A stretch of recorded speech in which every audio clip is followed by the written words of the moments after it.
ang Punibanban Tarlac Mayor Alice Guo umapila sa ombudsman na i-lift o alisin ang 6 na buwang suspension niya bilang alkalde. Father Alfonso Valesa, sinuspinde ng Arsobispo ng Manila sa pag-asagawa ng mga tungkulin bilang pari. Kasunod yan ng nakulang tila pisikalan niya at ng Obispo ng Novaliches sa St. Joseph Parish of Gagalangin sa Tondo, Manila.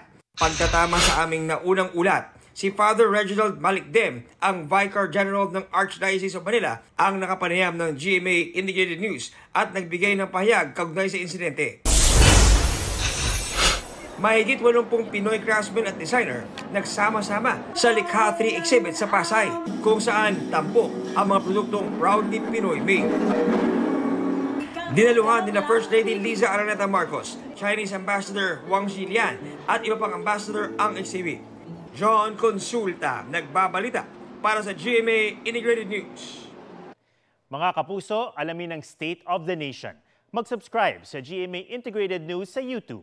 Sa ating mga kapuso abroad, samahan niyo kami sa GMA Pinoy TV at sa www.gmanews.tv.